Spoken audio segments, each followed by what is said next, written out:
வெளிப்படுத்தல் 3ஆம் அதிகாரம் 6ஆம் வசனம் முதல் 10ஆம் வசனம் மட்டும் படிப்போம். The book of Revelation chapter 3 verses beginning from 6 through 10 will be taken for our meditation this morning. ఈ ఉదయ కాలంలో మనకు ధ్యానార్థమే ప్రకటన గ్రంథము 3వ అధ్యాయము 6వ వాక్యం నుండి 10వ వాక్యం వరకు. ஆவியானவர் சபைகளுக்கு சொல்லுகிறதை காதுள்ளவன் கேட்க கடவன் என்று எழுது. பிலதெல்பியா சபையின் தூதனுக்கு எழுத வேண்டியது என்னவெனில், பரிசுத்தமுள்ளவரும் சத்தியமுள்ளவரும் தாவீதின் திறவுகளை உடையவரும் ஒருவரும் பூட்டக்கூடாதபடிக்கு திறக்கிறவரும் ஒருவரும் திறக்கக்கூடாதபடிக்கு பூட்டுகிறவருமா இருக்கிற சொல்லுகிறதாவது, உன் கிரியைகளை அறிந்திருக்கிறேன். உனக்கு கொஞ்சம் பலன் இருந்தும் நீ என் நாமத்தை மறுதலியாமல் என் வசனத்தை கை கொண்டபடியினாலே இதோ திறந்த வாசலை உனக்கு முன்பாக வைத்திருக்கிறேன், அதை ஒருவனும் பூட்ட மாட்டான். இதோ யூதர்களாதிருந்தும் தங்களை யூதர் என்று பொய் சொல்லுவராகிய சாத்தானுடைய கூட்டத்தாரில் சிலரை உனக்கு கொடுப்பேன். இதோ அவர்கள் உன் பாதங்களுக்கு முன்பாக வந்து பணிந்து நான் உன்மேல் அன்பா இருக்கிறதை அறிந்து கொள்ளும்படி செய்வேன். என் பொறுமை குறித்து சொல்லிய வசனத்தை நீ காத்து கொண்டபடியினால் பூமியில் குடியிருக்கிறவர்களை சோதிக்கும்படியாக பூச்சக்கரத்தின் மேலெங்கும் வரப்போகிற சோதனை காலத்திற்கு தப்பும்படி நானும் உன்னை காப்பேன். He that hath an ear, let him hear what the Spirit saith unto the churches. And to the angel of the church in Philadelphia write, these things saith he that is holy, he that is true, he that hath the key of David, he that openeth and no man shutteth, and shutteth and no man openeth. I know thy works. Behold, I have set before thee an open door, and no man can shut it. For thou hast a little strength, and hast kept my word, and hast not denied my name. Behold, I will make them of the synagogue of Satan, which say they are Jews and are not, but do lie. Behold, I will make them to come and worship before thy feet, and to know that I have loved thee. Because thou hast kept the word of my patience, I will also keep thee from the hour of temptation, which shall come upon all the world to try them that dwell upon the earth. సంఘములతో ఆత్మ చెప్పుచున్న మాట చెవిగలవాడు వినుగాక. ఫిలదెల్ఫియాలో ఉన్న సంఘపు దూతకు ఇలాగు వ్రాయము, దావీదు తాళపు చెవి కలిగి ఎవడను వేయలేకుండా తీయువాడును ఎవడను తీయలేకుండా వేయువాడునైనా సత్య స్వరూపియగు పరిశుద్ధుడు చెప్పు సంగతులేవనగా, నీ క్రియలు నేనెరుగుదును, నీకున్న శక్తి కొంచెమై ఉండనను, నీవు నా వాక్యమును గైకొని నా నామము ఎరగనని లేదు. ఇదిగో తలుపు నీ ఎదుట తీసించి ఉన్నాను, దానిని ఎవడను వేయనేరుడు. యూదులు కాకయే తాము యూదులమని అబద్ధమాడు సాతాను సమాజం వారిని రప్పించేదను. వారు వచ్చి నీ పాదముల ఎదుట పడి నమస్కారము చేసి, ఇదిగో నేను నిన్ను ప్రేమించితనని తెలుసుకున్నట్లు చేసేదను. నీవు నా ఓర్పు విషయమైన వాక్యమును గైకొంటివి గనుక భూనివాసులు శోధించుటకు లోకమంతటి మీదికి రాబో శోధన కాలములో నేనును నిన్ను కాపాడేదను. ആത്മാവ് സഭകളോട് പറയുന്നത് എന്തെന്ന് ചെവിയുള്ളവൻ കേൾക്കട്ടെ. ഫിലദെൽഫിയയിലെ സഭയുടെ ദൂതൻ എഴുതുക, വിശുദ്ധനും സത്യവാനും ദാവീദിന്റെ താക്കോലുള്ളവനുമായി ആരും അടയ്ക്കാതെ വണ്ണം തുറക്കുകയും ആരും തുറക്കാതെ വണ്ണം അടയ്ക്കുകയും ചെയ്യുന്നവൻ അരുളി ചെയ്യുന്നത്, ഞാൻ നിന്റെ പ്രവൃത്തി അറിയുന്നു. ഇതാ ഞാൻ നിന്റെ മുൻപിൽ ഒരു വാതിൽ തുറന്നു വെച്ചിരിക്കുന്നു, അത് ആർക്കും അടച്ചുകൂടാ. നിനക്ക് അല്പമേ ശക്തിയുള്ളെങ്കിലും നീ എന്റെ വചനം കാത്ത് എന്റെ നാമം നിഷേധിച്ചിട്ടില്ല. യഹൂദരല്ലാതിരിക്കെ യഹൂദരെന്ന് കളവായി പറയുന്ന ചിലരെ ഞാൻ സാത്താന്റെ പള്ളിയിൽ നിന്ന് വരുത്തും. അവർ നിന്റെ കാൽക്കൽ വന്ന് നമസ്കരിപ്പാനും ഞാൻ നിന്നെ സ്നേഹിച്ചെന്നറിയുവാനും സംഗതി വരുത്തും. സഹിഷ്ണുതയെക്കുറിച്ചുള്ള എന്റെ വചനം നീ കാത്തുകൊണ്ടതിനാൽ ഭൂമിയിൽ വസിക്കുന്നത് വരെ പരീക്ഷിക്കേണ്ടതിന് ഭൂതലത്തിലെങ്ങും വരുവാനുള്ള പരീക്ഷാകാലത്ത് ഞാനും നിന്നെ കാക്കും. இந்த வேத பகுதிகளை இந்த வருடத்திலே உரிமை பாராட்டும்படியாக கர்த்தர் நமக்கு தந்திருக்கிறார். And the Lord had given this portion unto us that we might claim as our own. ఈ యొక్క వేద వాక్యములను యొక్క సంవత్సరమునందు మనము హక్కు చూపి మన సొంతం చేసుకుంటకు ఇచ్చిరి. சமீபத்தில் இந்த வேத வசனங்களை படித்துக் கொண்டிருக்கும் பொழுது ஆண்டவர் இதுதான் வருகிற புதிய வருஷத்திற்காக நான் உனக்கு கொடுக்கிற வார்த்தை என்று சொன்னார். Recently, as I was reading this portion of the scripture, the Lord straightaway told unto me, this is the passage that I give unto you for the new year. సమీపమునందు యొక్క వాక్య భాగము చదువుచూ ఉండినప్పుడు నూతన సంవత్సరమునకు ఇది నీకు వాగ్దానమని ప్రభువు ఇచ్చిరి. திறந்த வாசலை தேவன் நமக்கு முன்பாக வைக்கிறார். The Lord keeps an open door before us. తీయబడినటువంటి తలుపును ప్రభువు మన ఎదుట ఉంచి ఉన్నారు. இந்த வார்த்தையை ஆண்டவர் பல விதங்களிலே நமக்கு உறுதிப்படுத்தி இருக்கிறார். And the Lord has confirmed this very word in many ways. ఈ యొక్క మాటను ప్రభువు పలు రీతిలో మనకు రుజువుపరిచి ఉన్నారు. இந்த வேத பகுதி பிலதெல்பியா சபைக்கு கொடுக்கப்பட்டது. This is the portion given unto the church in Philadelphia. ఈ యొక్క వేద భాగము ఫిలదెల్ఫియా సంఘమునకు ఇవ్వబడి ఉన్నది. ஆசிய மைனரில் இருக்கிறதான லிதியா என்ற பட்டணத்தை சேர்ந்த ஒரு இடம்தான் இந்த பிலதெல்பியா என்ற இடம். This Philadelphia is a city that is connected to another place by name called Lydia in the place called Asia Minor. ఈ యొక్క ఆసియా ఖండంలో ఉండినటువంటి లిడియా అని చెప్పబడు స్థలములోనే ఇదొక భాగమై ఉన్నది. இந்த இடம் பூமி அதிர்ச்சிக்கு பேர் போன ஒரு இடம். And this place is very much known for earthquakes.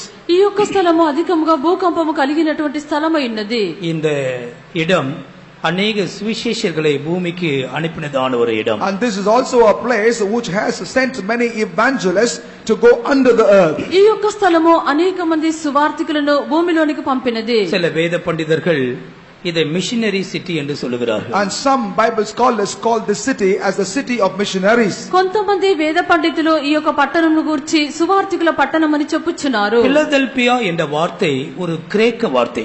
The word Philadelphia is a Greek word. Philadelphia అని చెప్పబడినటువంటి మాట అదొక గ్రీకు మాట ఉన్నది. ఫిలోస్ என்றால் స్నేహం என்ற అర్థం. The meaning of philos is love. ఫిలోస్ అని చెప్పినప్పుడు ప్రేమ ఉన్నది. ఫిలోపోస్ என்றால் love as a brethren. In other words, a philopos is the love as a சகோதரனை போல brother. சிநேகித்தல். ఫిలోహోస్ అని చెప్పినప్పుడు ప్రేమ గల సహోదరులు. எனவே பிலதெல்பியா என்றால் சகோதர சிநேகம் என்ற அர்த்தம். And that is the reason why the interpretation of Philadelphia is the brotherly love. కావున ఫిలదెల్ఫియా అని చెప్పినప్పుడు సహోదరుల స్నేహమై ఉన్నది. நாம் தான் பரிசுத்த சகோதரர்கள். We are the holy brethren. మనమే పరిశుద్ధ సహోదరులము. பிரியமானவர்களே, நாம் பரிசுத்த சகோதரர்களாகவும் அன்புள்ள சகோதரர்களாகவும் இருந்தால் இந்த வேத வசனங்கள் நமக்கு சொந்தமாய் மாறும். Beloved, if we are the holy brethren, loving each other as brothers, then this particular Bible portion shall be our own. ప్రియులారా, మనము పరిశుద్ధ సహోదరులుగాను ప్రేమగల సహోదరులుగా ఉండినట్లయితే ఈ యొక్క వేద వాక్యం మనకు చెందుచున్నది. இந்த புதிய வருஷத்தில் எல்லா பகைகளும் அகற்றப்பட்டு சபைக்குள் குடும்பங்களுக்குள் சகோதர சிநேகத்தை கட்டி எழுப்புவோமாக. In the new year, therefore, let us resolve to put away all bitterness from the families, from self, from the church, and build up the brotherly love. ప్రతి ఒక్కరిలోనూ ప్రతి కుటుంబమునందును సంఘమునందును పగను ద్వేషమును తొలగించి ఈ యొక్క సహోదర ప్రేమను విస్తరింపజేసేదము. சகோதர சிநேகத்தை சபை இழந்துவிடும் பொழுது எல்லா ஆசீர்வாதமே சபை இழந்து When விடுகிறது. the church loses the brotherly love, then the church loses all blessings together. ఈ యొక్క సహోదర ప్రేమను సంఘము పోగొట్టుకున్నప్పుడు అన్ని ఆశీర్వాదములను కూడా పోగొట్టుకొనిచున్నది. இதோ சகோதரர்கள் ஒருமித்து வாசமா இருக்கிறது, எத்தனை நன்மை, எத்தனை இன்பம். How blessed it is for the brothers to abide together, for how good and pleasant that is. ఇదిగో సహోదరులు ఐక్యత కలిగి నివసించుట ఎంత మేలు, ఎంత మనోహరమో. எனவே இந்த சபை கெல்லிஸ் அசெம்பிளி இந்த வருஷம் பிலதெல்பியா சபையாய் மாற வேண்டும். And that is the reason why the Kelly's assembly this year will have to become like a Philadelphia church. కావున ఈ యొక్క సంవత్సరం నందు యొక్క కెల్లి సంఘము ఫిలదెల్ఫియా సంఘం వలె మారవలెను. அப்படி ஜீவிக்கலாமா? Can we live like that? మనం అలాగున జీవించదమా? சகோதர சிநேகமுள்ளவர்களாய் இந்த வருடத்தில் நாங்கள் ஜீவிப்போம். This year we will live a life like that of the people that have brotherly love. సహోదర ప్రేమ కలిగిన వారుగా ఈ సంవత్సరం అందు మేము జీవించదము. பிலதெல்பியா சபையாக ஜீவிப்போம். We will live like the Philadelphia church. Philadelphia సంఘం వలె ஒரு జీవించదము. அறிக்கையாக கைகளை உயர்த்தி ஒரு அல்லேலூயா சொல்லுங்கள் பார்க்கலாம். இன்னும் கூட ஒரு அல்லேலூயா சொல்லுங்கள். இன்னும் கூட இன்னொரு அல்லேலூயா சொல்லுங்கள். எல்லா பகை, கசப்புகள், வைராக்கியங்கள் எல்லாமே இந்த வேளையிலேயே மாறட்டும். Together right now all envy, bitterness, all kinds of wrath and jealousy will have to vanish this very moment. ఎటువంటి పగ, ద్వేషము, అసూయ, చేదు ఇవన్నీ ఈ యొక్క సమయం అందు తొలగిపోవలెను. நாம் அன்புள்ள சகோதர சிநேகமுள்ள மனுஷனா இருந்தால் ஆண்டவரும் நமக்கு அதே போலதான் வெளிப்படுவார். If we are with the people with brotherly love and loving kindness and affection, the Lord also will appear himself like the same unto us. మనము ప్రేమ, దయ, కనికరం గల వారిగా బయలుపడినట్లయితే ప్రభువు కూడా మనకు ఆ రీతిగానే బయలుపడెదరు.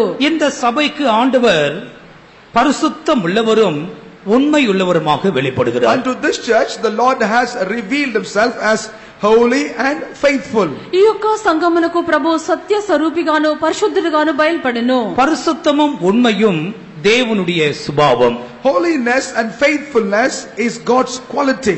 ఈ యొక్క సత్యము పరిశుద్ధత దేవుని యొక్క స్వభావములో ఉన్నవి. நாம் சகோதர சிநேகத்தோடு ஜீவிப்போம் என்றால் ஆண்டவர் நமக்கு பரிசுத்தராயும் நமக்கு உண்மையுள்ளவருமாய் இருப்பார். If we live with a brotherly love, then the Lord shall be both holy and faithful unto us. మనము సహోదరుల ప్రేమతో జీవించినట్లయితే దేవుడు మనకు సత్యవంతుడిగాను పరిశుద్ధుడిగాను ఉండెదరు. இந்த பரிசுத்தமும் உண்மையும் கிறிஸ்துவின் சபை அடைய வேண்டிய ஒரு நிறைவாக இருக்கிறது. And also this holiness and faithfulness is the fullness that the church will have to attain.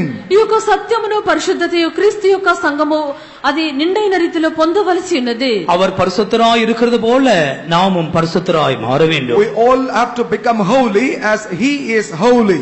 ఆయన పరిశుద్ధుడై ఉండినట్లుగా మనము కూడా పరిశుద్ధులుగా మారవలెను. அவர் உண்மையுள்ளவராய் இருக்கிறார், அதே போல நாமும் நமக்குரிய எல்லாவற்றிலும் நாம் உண்மையாய் ஜீவிக்க வேண்டும். He is faithful in the same manner. In all that belong to us, we need to lead a faithful life. ఆయన సత్యవంతుడిగా ఉండినట్లుగా మనకుండిన సమస్తమునందు మనం సత్యవంతులుగా ఉండవలెను. பரிசுத்தத்திற்கும் உண்மைக்கும் சோதனைகள் உண்டு. There are trials for faithfulness and holiness. ఈ యొక్క సత్యమునకు పరిశుద్ధతకు శోధనలు కలవు. யோசேப்பு பரிசுத்த வாழ்க்கைக்காக சோதிக்கப்பட்டான். Joseph was tested in terms of his holy life. యోసేపు పరిశుద్ధ జీవితము నిమిత్తము శోధింపబడిను. உனக்கு பரிசுத்தமும் உண்மையுமாய் ஜீவிக்க விரும்பினால் அதற்கேற்ற ஒரு பரீட்சையும் உனக்கு உண்டு. If you desire to lead a holy life, there is a corresponding trial for that. నీవు పరిశుద్ధముగాను నమ్మకముగాను జీవింప కోరినట్లయితే దానికి తగినటువంటి శోధన కూడా ఉన్నది. ஆனால் தேவனோ நமக்கு சகாயம் செய்யக்கூடியவராக இருக்கிறார். But the Lord is able to provide help unto us. అయితే దేవుడైతే మనకు సహాయం చేయువారై ఉన్నారు. அவருடைய கிருபையினால் நாம் அந்த பரிசுத்தத்தையும் உண்மையும் அடைந்து கொள்வோம். And by his grace we shall receive his holiness and faithfulness. ఆయన యొక్క కృపను బట్టి ఆయన యొక్క సత్యమును పరిశుద్ధతను మనం పొందుకొనేదము. இந்த சபைக்கு ஆண்டவர் தாவீதின் திறவுகோலை உடையவராக வெளிப்படுகிறார். Unto this church the Lord revealed himself as the one that hath the key of David. ఈ యొక్క సంఘమునకు ప్రభువు దావీదు తాళపు చెవి కలిగిన వానిగా బయలుపడెను. ஆண்டவராகிய இயேசு இந்த சபைக்கு வெளிப்படும் பொழுது அவர் ஒரு திறவுகோலோடு கூட தான் உள்ளே வருகிறார். When Lord Jesus revealed himself unto this church, he entered therein with a key in his hand. ప్రభువైన యేసు యొక్క సంఘమునకు బయలుపడినప్పుడు తాళపు చెవితోనే బయలుపడిరి. தாவீதின் திறவுகோல் என்று சொல்லுகிறது வல்லமையும் அதிகாரத்தையும் காண்பிக்கிறது. The key of David relate to power and authority. దావీదు తాళపు చెవి అని చెప్పినప్పుడు అధికారము శక్తి ఉన్నది. ஆண்டவராகிய இயேசு பரம் ஏறுவதற்கு முன்பாக என்ன சொன்னார்? Before the ascension of Lord Jesus, what did he say? ప్రభువైన యేసుక్రీస్తు పరలోకమునకు ఆరోహణముకు అవుటకు ముందు ఏమి చెప్పిరి? மத்தேயு சுவிசேஷம் 28 அதிகாரத்தின் கடைசி வசனத்தில் நாம் என்ன படிக்கிறோம்? What do we read in the very last verse of Matthew's Gospel? 18ஆம் வசனத்தில் In the 18th verse of chapter 28. మత్తయి సువార్త 28వ అధ్యాయము 18వ వాక్యమందు ఏం చెప్పెను? வானத்திலும் பூமியிலும் சகல அதிகாரமும் எனக்கு கொடுக்கப்பட்டிருக்கிறது. And he said, behold, all power is given unto me in heaven and in the earth. పరలోకమందును భూమి మీదను నాకు సర్వాధికారము ఇయ్యబడి ఉన్నది. ஆம், ஆண்டவராகிய இயேசு கிறிஸ்து இந்த பிலதெல்பியா சபையில் தாவீதின் திறவுகோலை உடையவராக இருக்கிறார். Yes, Lord Jesus unto this Philadelphia church is the one that had the key of David in his hand. అవును ప్రియులారా, ఫిలదెల్ఫియా సంఘమునందు ప్రభువైన యేసుక్రీస్తు దావీదు తాళపు చెవి కలిగిన వ్యక్తిగా ఉండెను. வானத்திலும் பூமியிலும் உள்ள சகல அதிகாரமும் இவருடைய கையிலே கொடுக்கப்பட்டிருக்கிறது. All authority of the heaven and of the earth has been given into his hand. పరలోకమందును భూమి మీదను సర్వాధికారము ఈయన చేతిలో ఇవ్వబడి ఉన్నది. ஏசாயா தீர்க்கதரிசி இயேசுவை குறித்து சொல்லும் பொழுது கர்த்தத்துவம் அவரின் தோளின் மேல் இருக்கும். When prophet Isaiah was talking about Lord Jesus, he said the government of God shall be upon his shoulders. యెషయా ప్రవక్త ప్రభువైన యేసుక్రీస్తును గురించి చెప్పినప్పుడు ఆయన యొక్క భుజం మీద రాజ్యభారం ఉండును. இது கிறிஸ்துவின் சபை. This is the church of Christ. ఇది క్రీస్తు యొక్క సంఘము. அவர்தான் நம்முடைய சிரசாய் இருக்கிறார். And he is therefore the head of us. ఆయన మన యొక్క శిరస్సు ఉన్నారు. எனவே அவர் சபைக்குள் உலாவும் பொழுது தாவீதின் திறவுகோலை உடையவராக உலாவுகிறார். And that is the reason why whenever he moves in the church, he moves as the one that had the key of David in his hand. కావున ఆయన సంఘములో సంచరించినప్పుడు దావీదు యొక్క తాళపు చెవి కలిగిన దేవుడిగా ఆయన సంచరించున్నారు. எல்லா அதிகாரமும் வல்லமையும் அவருக்கே சொந்தம். Therefore all power and authority belong to him. సమస్త అధికారము శక్తి ఆయనకే సొంతమైనది. எனவே அவர் என்ன செய்கிறாரோ, Therefore what does he do? కావున ఆయన ఏమి చేయించున్నారు? அங்கு நாம் பார்க்கிறோம், ஒருவரும் பூட்டக்கூடாதபடி திறக்கிறார். Therefore he opens up that no man could shut it. అక్కడ మనం చూచినప్పుడు ఎవడును వేయలేకుండా తీయవాడు. ஆண்டவர் திறந்ததாகவும் ஆண்டவர் பூட்டினதாகவும் வேதத்தில் சில இடங்களை நாம் பார்க்கலாம். In the Bible we would be able to notice in some places as to how the Lord shut and as to how the Lord opened. కొన్ని స్థలములందు ప్రభు మూసివేసినట్లుగాను కొన్ని స్థలములో తీసినట్లుగాను వాక్యములో చదువుచున్నాము. அப்போஸ்தலர் 5ஆம் அதிகாரத்தின் 19ஆம் வசனத்துக்கு படிக்கும் பொழுது, As we read Acts of the Apostles chapter 5 verse 19, అపొస్తలుల కార్యములు 5వ అధ్యాయము 19వ వాక్యం చదివినప్పుడు, கர்த்தருடைய தூதன் ராத்திரியில் சிறைசாலையின் கதவுகளை திறந்தார். the angel of the Lord in the middle of the night opened up the gates of the prison. ప్రభు యొక్క దూత రాత్రి వేళలో చెరసాల తలుపులు తెరిచి ఉన్నది. அப்போஸ்தலர்களை பிடித்து பொதுவான சிறையிலே வைத்தார்கள். And they held the apostles and kept them in the common prison. అపొస్తలుల వారు పట్టుకొని చెరసాలలో ఉంచిరి. தேவ பிள்ளையே, அவர்கள் சிறையில் வைத்தாலும் இவரோ திறக்கிற தேவனாயிருக்கிறார். Child of God, though they imprison the apostles, this is the God that opens it up. దేవుని యొక్క బిడ్డ వారు చెరసాలలో వేసినప్పటికీ దేవుడు ఆ యొక్క తలుపులు తెరుచున్నారు. இந்த நாட்களிலும் கூட அநேக தேவஜனங்களை, ஊழியர்களை பிசாசானவன் சில பொதுவான சிறைகளிலே வைக்கிறார். In the same manner, also in these days, many believers and servants of God, the Satan attempt to keep them in a common prison. ఆ రీతిగానే ఈ యొక్క దినములందు కూడా కొంతమంది దైవజనులను, విశ్వాసులను కూడా సాతాను ఈ యొక్క చెరసాలలో ఉంచుచున్నది. அவர்கள் ஊழியம் செய்ய விடாதபடி சில தடைகளை கொண்டு வருகிறார். Lest they should minister, he bringeth forth certain hindrances. వారు సేవ చేయకుండానట్లుగా కొన్ని ఆటంకములను తెచ్చుచున్నది. ஆனால் இந்த ஆண்டவராகிய இயேசுவோ அவர் திறக்கிற தேவனாக இந்த வருஷத்திலே வெளிப்படுகிறார். Nevertheless, this Lord God will appear this year as the one who will open up. అయితే ప్రభు అయినటువంటి దేవుడి యొక్క సంవత్సరం నందు ఆయన తలుపును తెరిచేవాడుగా బయలుపడుచున్నారు. 12ஆம் அதிகாரம், அப்போஸ்தலர் 12ஆம் அதிகாரத்தில் வரும் பொழுது, As we come to Acts of the Apostles chapter 12, అపొస్తలుల కార్యములు 12వ అధ్యాయములకు వచ్చినప్పుడు 10ஆம் வசனத்தில் நகரத்திற்கு போகிற இருப்பு கதவண்டியிலே வந்த பொழுது அது தானாய் அவர்களுக்கு திறவுண்டது. in verse 10 we read, when they had come unto the iron gate that leadeth into the city, opened to them of his own accord. పట్టణంలోకి పోవు ఇనుప గవిని యుద్ధకు వచ్చినప్పుడు దానంతట అదే వారికి తెరుచుకొనెను. தானாய் கதவுகள் திறக்கும். Yes, the doors shall be opened on their own accord. తలుపులు వాటంతట అవే తెరుచుకొనెను. கர்த்தர் நம்முடைய பட்சத்தில் இருந்தால் அடைக்கப்பட்ட கதவுகள் எல்லாமே உனக்கு திறக்கும். If the Lord shall be on our side, all doors shut before you shall be opened. ప్రభు మన పక్షమున ఉండినట్లయితే మూయబడిన తలుపులన్నీ తెరవబడును. 16ஆம் அதிகாரம் அப்போஸ்தலர் 16:26 In chapter 14 verse 26, 16వ అధ్యాయం 26వ వాక్యమందు, பூமி அதிரும்படியாக ஒரு அதிர்ச்சி உண்டாயிற்று. சிறைசாலையிலே in the prison there was a quake, the earth trembled. చెరసాలలో అకస్మాత్తుగా మహా భూకంపము కలిగెను. உடனே கதவுகள் எல்லாம் திறவுண்டது. And at once the doors were opened. వెంటనే తలుపులన్నీ తెరుచుకొనెను. எல்லா கட்டுகளும் கலந்து போய் விட்டது. And also all bondages broke open. అందరి బంధకములు ఊడెను. ஆம் பிரியமானவர்களே, இந்த வருஷத்தில் சில கதவுகள் தானாய் திறக்கும். சில கதவுகளை கர்த்தர் அசைத்து திறப்பார். சில கதவுகளை கர்த்தர் தூதனை அனுப்பி திறப்பார். Yes, beloved, this year there are certain doors that will open on their own accord. Certain others, the angels will come and open. But some other doors, the Lord himself will cause it tremble and open it. అవును ప్రియులారా, ఈ యొక్క సంవత్సరమందు కొన్ని తలుపులు వాటంతట అవే తెరుచుకొనును. మరికొన్ని తలుపులైతే దేవదూతను పంపించి తెరుచును. మరి కొన్ని తలుపులు కదిలింపబడి తెరుచుకొనును. உனக்கு தெரியும் எந்த இடத்திலே உன் கதவு அடைபட்டிருக்கிறது என்று. You know as to what is the place where your door is closed. నీకు తెలియను ఎక్కడ నీ యొక్క తలుపు మూయబడి ఉన్నదో. தேவன் கதவுகளை திறப்பார். The Lord shall open up the doors. ప్రభువు తలుపులను తెరిచున్నారు. அதே வசனத்திலே அவர் ஒருவரும் திறக்காதபடி பூட்டுகிறவர் என்றும் படிக்கிறோம். And in the same verse we also read that he is the one who shut the door that no man shall be able to open. ఆ యొక్క వాక్యమందు ఎవడును తీయలేకుండా వేయువాడని చదువుచున్నాము. பிரியமானவர்களே, தேவன் ஒரு கதவை பூட்டினால் அதை யாருமே திறக்க முடியாது. Beloved, if the Lord would shut a door, no man can open that. ప్రియులారా దేవుడు ఒక తలుపును మూసివేసినట్లయితే ఎవరు కూడా దాన్ని తెరవలేరు. உதாரணமாக ஆதியாகமம் 7ஆம் அதிகாரத்தில் எடுத்துக்கொள்வோம். For instance, let us take the book of Genesis chapter 7. ఉదాహరణకు ఆదికాండము 7వ అధ్యాయం తీసుకున్నప్పుడు 7ஆம் அதிகாரத்தின் 16ஆம் வசனத்தில் ஆண்டவர் பேழையின் கதவை பூட்டினார். In chapter 7 verse 16 we read the Lord shut the door of the ark. 7వ అధ్యాయము 16వ వాక్యమందు యెహోవా ఓడ యొక్క తలుపును మూసివేసెను. நோவா ஒரு பேழையை செய்தான். Noah made an ark.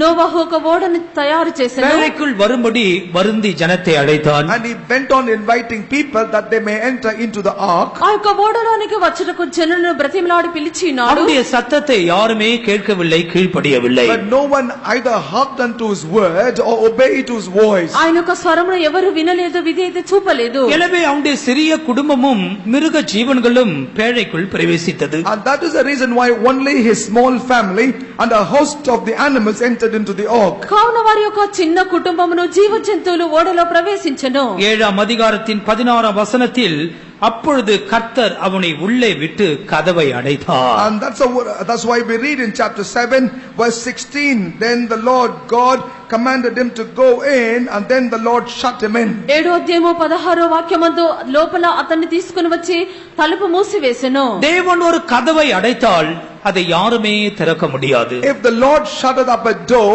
no man can open it. దేవుడు ఒక తలుపు మూసివేసినట్లయితే ఎవరు కూడా తెరవలేరు. ஏனென்றால் மறுபடியும் ஆண்டவர் தான் அதை திறக்க வேண்டும். Because the Lord only will have to open that again. ఎందుకనగా మరలా ప్రభువే దాన్ని తెరవవలెను. தெய்வத்திற்கு மகிமை உண்டாகட்டும். Glory be to God. ప్రభువుకు మహిమ కలుగును గాక. அருமையான தேவனுடைய ஜனமே, Beloved people of God, ప్రియమైన దేవుని జనులారా, இந்த கிருபையின் வாசல் சீக்கிரமாய் அடைபட போகிறது. this door of grace shall also shut very soon. ఈ యొక్క కృపా ద్వారము అతి త్వరగా మూయబడబోచున్నది. இந்த பூமி இப்படியே இருக்கும் என்று நினைக்க கூடாது. Do not think that this earth is going to be in the same way forever. ఈ యొక్క భూమి ఇప్పుడు ఉండినట్లుగానే ఉండునని మనం பயங்கரமான மாற்றங்கள் இந்த பூமிக்கு சம்பவிக்க போகிறது. There could be terrible changes happening to this world. భయంకరమైనటువంటి మార్పులు ఈ యొక్క భూమికి సంభవించును. இப்பொழுதோ கர்த்தர் இந்த கிருபையின் வாசலை நமக்கு திறந்து வைத்திருக்கிறார். But right now the Lord has kept the door of grace open for us. ఇప్పుడైతే ప్రభువు మనకు కృపా ద్వారమును తెరిచి ఉంచినారు. ஒரு நாள் இந்த கிருபையின் வாசல்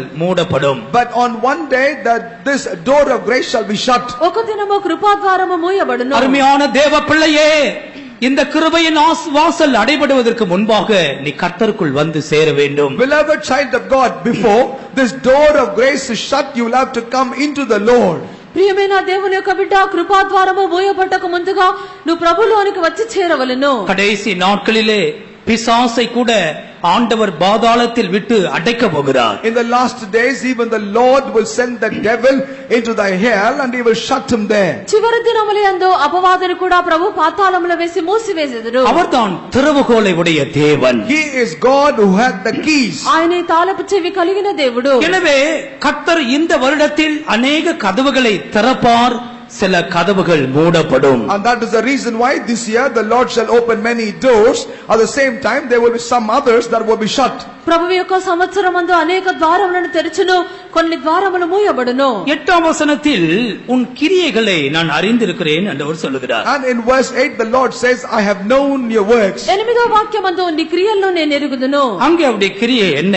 What was his work there? అక్కడ వారి యొక్క క్రియ ఏమిటి? அவர்களுக்கு கொஞ்சம் பலன் இருந்தும் ஆண்டவருடைய நாமத்தை மறுதலிக்கவில்லை. They had little strength, but they did not deny the name of God. వారికి ఉండినటువంటి శక్తి కొంచెమైనను దేవుని యొక్క నామమును ఎరుగనని చెప్పలేదు. நமக்கு ஆண்டவர் கொடுக்கிற கொஞ்ச பலனிலும் நாம் ஆண்டவருக்காய் கிரியை செய்ய வேண்டும். In the little strength that the Lord give unto us, we all will have to work for the Lord. దేవుడు మనకి ఇచ్చినటువంటి కొంచెం శక్తిని బట్టి దేవునికి మనం సేవ చేయవలెను. எவ்வளவு காலம் ஆண்டவர் நம்மை பூமியில் வைத்திருக்கிறாரோ அவ்வளவு காலம் ஆண்டவருக்காகவே அந்த பலனை செலவழிக்க வேண்டும். How much ever longer the Lord spare us to be on the face of the earth, we will have to spend all of our strength only for the Lord. ఎన్ని దినములు ప్రభు యొక్క భూమి మీద మనం ఉంచినారో అన్ని దినములు ఆ యొక్క బలమును ప్రభు నిమిత్తం ఉపయోగించవలెను. அந்த கொஞ்ச பலனிலும் ஆண்டவருடைய நாமத்தை மறுதலிக்க கூடாது. Even with that little strength, we must never deny the name of God. ఆ యొక్క కొంత శక్తిని ప్రభు యొక్క నామమును ఎరగమని చెప్పకూడదు. கர்த்தருக்கு மகிமை உண்டாகட்டும். Glory be to God. దేవునికి మహిమ కలుగును గాక. அவருடைய வசனத்தை கைக்கொள்ள வேண்டும். We will have to keep His word. ఆయన యొక్క వాక్యమును గైకొనవలెను. அவருடைய நாமத்தை மறுதலிக்காமல்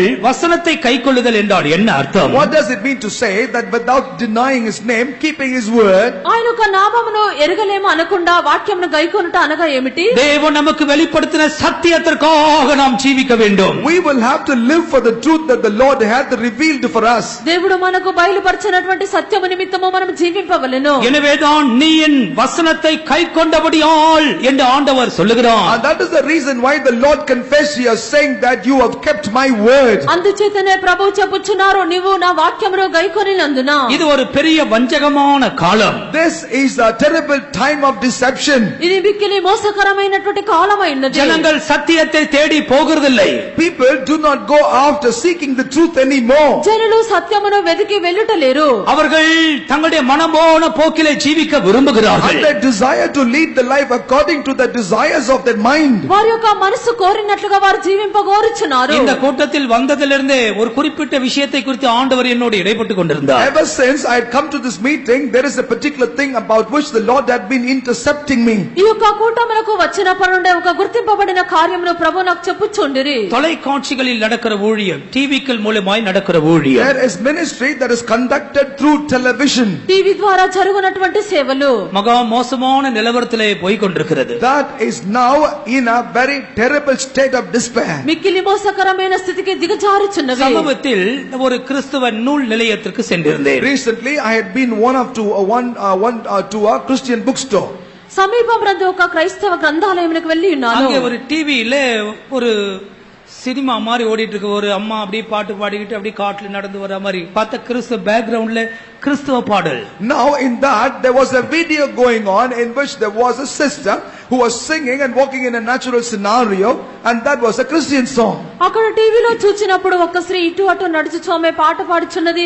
ఆ యొక్క పాట క్రైస్తవ పాట అయినది. கொடிய வஞ்சகங்கள் நடக்கிற காலம். And these are the days of terrible deception. భయంకరమైనటువంటి మోసకరమైన కార్యములు జరుగు కాలం. தேவ பிள்ளையே, நமக்கு வெளிப்படுத்தப்பட்ட சத்தியத்திற்காக நாம் ஜீவிக்க வேண்டும். But children of God, we will have to live for the truth that hath been revealed for us. దేవుని యొక్క బిడ్డ మనకు బయలుపడిన సత్యము నిమిత్తము మనం జీవింపవలెను. நமக்கு ஆண்டவர் கொஞ்சம் பலன் கொடுத்தாலும் இந்த வசனத்திற்காக ஜீவிக்க வேண்டும் என்ற வாஞ்சை நமக்குள் உண்டாகட்டும். Even if the Lord had given us only but a little strength, we need to have a desire that we will live thereafter for the word that's been given to us. దేవుడు మనకు కొంచెం బలము ఇచ్చినప్పటికీ ఈ యొక్క వాక్యం కొరకు జీవించవలన వాంఛమనలో ఉండవలెను. சத்தியத்தை கைக்கொண்டு வருகிறதான நீதி உள்ள ஜாதிக்கு தான் ஆண்டவர் வாசலை திறக்க போகிறார். It is only unto the righteous generation that kept the truth, the Lord shall open up the door.